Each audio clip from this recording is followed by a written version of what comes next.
Hi hello നമസ്കാരം, ഞാൻ നിങ്ങളുടെ സ്വന്തം സൂര്യാണ് കേട്ടോ. എയർ ബ്രഷ് മേക്കപ്പ് ചെയ്യാൻ ഭയങ്കര ഇഷ്ടമായി. ഇപ്പോൾ ആൾക്കാർ ഒരുപാട് പേര് എയർ ബ്രഷ് മേക്കപ്പ് ഉണ്ടോ, അത് ചെയ്ത് തരുമോ എന്ന് ചോദിച്ചു വരുന്നുണ്ട്. അത്രയും ഫിനിഷിംഗ് ആണ് ഈ എയർ ബ്രഷ് മേക്കപ്പ് എന്ന് പറയുന്നത്. ഇത് നിലമ്പൂരുള്ളൊരു വർക്കായിരുന്നു. ഏബലിൻ്റെ സഹോദരൻ്റെ കല്യാണമായിരുന്നു. അപ്പം ഏബിൾ നേരത്തെ ബുക്ക് ചെയ്തിട്ടുള്ളൊരു വർക്കായിരുന്നു. ഭയങ്കര സന്തോഷം. എൻ്റെ ഇക്കയാണ് എനിക്ക് അസിസ്റ്റ് ചെയ്യാൻ നിന്നത്. അന്ന് അസിസ്റ്റൻറ്റിനെ ആരെയും കൊണ്ടുപോയിട്ടില്ലായിരുന്നു.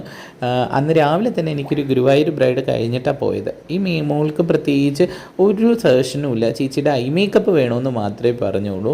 അടിപൊളി ഒരു കോസ്റ്റ്യൂമായിരുന്നു. സുധിമമ്മി നന്നായിട്ടൊരു ഹെയർ ചെയ്തു. മെസ്സി ബ്രീഡ് ഹെയറാണ് ചെയ്തിട്ടുള്ളത്. അത് കഴിഞ്ഞ് നല്ലൊരു റെഡ് ലിപ്സ്റ്റിക്കൊക്കെ ഇട്ടിട്ട് നല്ല രീതിയിൽ ഒരുക്കാൻ പറ്റി. ഭയങ്കര സന്തോഷം തന്നൊരു വർക്കായിരുന്നു. നല്ലൊരു മോളായിരുന്നു കേട്ടോ. പെട്ടെന്ന് ഒരു തരത്തിലുള്ള സജഷൻസ് ഒന്നും പറഞ്ഞിട്ടില്ല. നല്ല രീതിയിൽ സഹകരിക്കുകയും ചെയ്തു. അടിപൊളി ബ്രൈഡ്. എല്ലാവർക്കും ഇഷ്ടപ്പെട്ടിട്ടുണ്ടെങ്കിൽ ലൈക്ക് ചെയ്യൂ, കമൻറ്റ് ചെയ്യൂ.